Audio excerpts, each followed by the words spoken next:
Mr. and Lady Day, Billie Holiday and the Dog Who Loved Her. Billie Holiday loved to sing.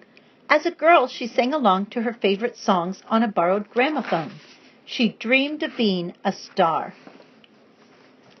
And a star she became, a great Lady Day. But sometimes stars don't feel like shining. They need someone to listen. That's what friends are for. Lady Day's dogs were her best friends of all. There were lots of dogs in Lady Day's life. The poodle she carried in her coat pocket, and the brown and white beagle. The chihuahuas, Chiquita and Pepe, she fed with a baby bottle. There was the Great Dane named Gypsy, and the white-haired terrier, Bessie May McCoo, who wagged her tail like a metronome. Raha Ravoy, the sad mutt she gave the grandest name, would wander off, but he always found his way home.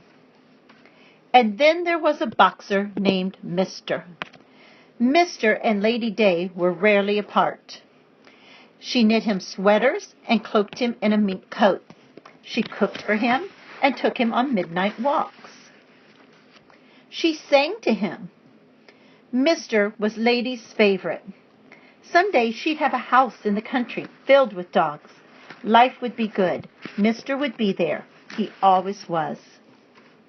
When Lady performed at glamorous Harlem clubs, Mr. sat beside her before the show. Porters brought him plates of thick steak and bowls of water.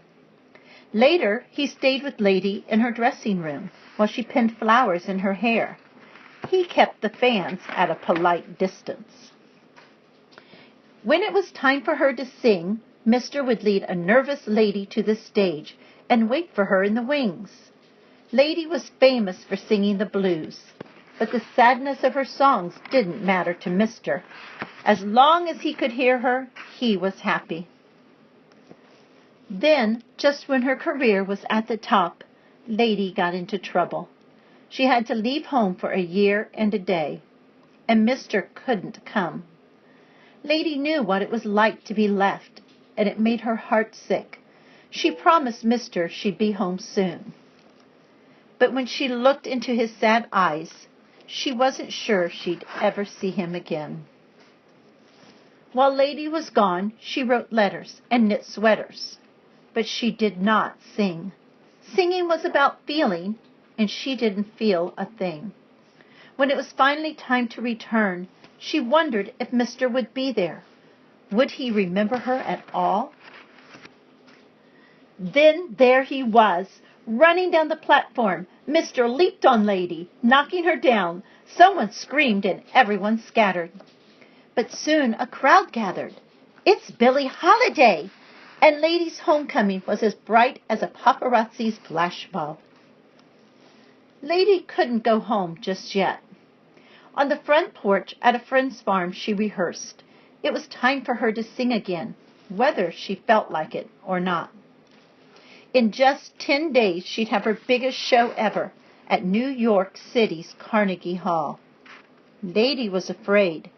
She'd heard the rumor that the great Billie Holiday was through. Was it true? On the night of the big show, the concert hall glowed. At midnight, the house lights dimmed, and a spotlight as full as the moon appeared. Slowly, Lady walked to center stage. The hall was so quiet you could hear her heels click. Lady trembled. Where was Mr.? Was he waiting in the wings? As the band's notes began, Lady lifted her chin, and when the great Billie Holiday sang, everyone and a dog held their breath and listened.